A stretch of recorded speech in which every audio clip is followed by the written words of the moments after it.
Hello. കേരളത്തിലെ പ്രസിദ്ധവും പുരാതനവുമായ ക്ഷേത്രങ്ങളിലൊന്നാണ് തൃപ്രയാർ ശ്രീരാമസ്വാമി ക്ഷേത്രം. ഹൈന്ദവ വിശ്വാസപ്രകാരം മഹാവിഷ്ണുവിൻ്റെ 7ാമത്തെ അവതാരമായ ശ്രീരാമനാണ് ഇവിടുത്തെ മുഖ്യ പ്രതിഷ്ഠ. തൃശ്ശൂർ, എറണാകുളം ജില്ലകളിലെ പ്രസിദ്ധമായ 4 അമ്പലങ്ങളിലെ ആദ്യ ക്ഷേത്രമാണ്.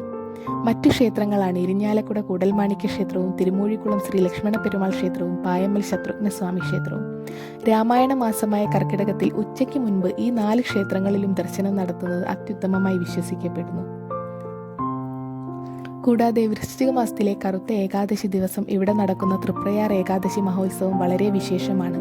മീനമാസത്തിലെ ആറാട്ടുപുഴ പൂരത്തിന് നെടുനായകത്വം വഹിക്കുന്നത് തൃപ്രയാർ ദേവൻ അഥവാ തൃപ്രയാർ അപ്പൻ എന്നീ പേരുകളിൽ അറിയപ്പെടുന്ന ഇവിടുത്തെ ശ്രീരാമസ്വാമി തന്നെയാണ്. കൊച്ചിൻ ദേവസ്വം ബോർഡിന്റെ കീഴിലാണ് ഈ മഹാക്ഷേത്രം ഇന്ന് നിലകൊള്ളുന്നത്.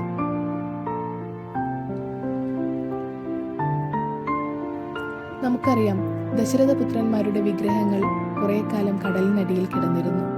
അങ്ങനെ ഒരിക്കൽ അറബിക്കടലിൽ മീൻ പിടിക്കാൻ പോയ മുക്കുവന്മാരുടെ വലകളിൽ ഈ വിഗ്രഹങ്ങൾ പെട്ടുപോയി. അവർ ഈ വിഗ്രഹങ്ങൾ നാട്ടിലെ പ്രമാണിയായിരുന്ന വാക്കയിൽ കൈമളെ ഏൽപ്പിച്ചു. ഒരു ജ്യോത്സ്യൻ കൂടിയായിരുന്ന കൈമൾ പ്രശ്നം വെച്ചു നോക്കിയപ്പോൾ അവ ദ്വാപരയുഗത്തിൽ ശ്രീകൃഷ്ണ ഭഗവാന്റെ പൂജയേറ്റു വാങ്ങിയ ദശരഥപുത്രന്മാരുടെ വിഗ്രഹങ്ങളാണെന്ന് കണ്ടെത്തുകയും തുടർന്ന് അദ്ദേഹം മന്ത്രശക്തി ഉപയോഗിച്ച് വിഗ്രഹങ്ങളിൽ നിന്ന് 4 പ്രാവുകളെ സൃഷ്ടിച്ചു. അവ ചെന്നിരിക്കുന്ന സ്ഥലങ്ങളിൽ അതത് വിഗ്രഹങ്ങൾ പ്രതിഷ്ഠിക്കുവാനും ഉത്തരവായി. ശ്രീരാമ വിഗ്രഹത്തിൽ നിന്ന് വന്ന പ്രാവ് ചെന്നിരുന്നത് കരുവന്നൂർ പുഴയുടെ കൈവഴിയായ തീവ്ര നദിയുടെ തീരത്താണ്, അതായത് തൃപ്രയാർ പുഴയുടെ തീരത്താണ്. ഇവിടുത്തെ പ്രധാനപ്പെട്ട വഴിപാടാണ് മീനൂട്ട്. മീനൂട്ടിനായിട്ട് ഇവിടുത്തെ വഴിപാടിൽ 20 രൂപയാണ് വാങ്ങുന്നത്.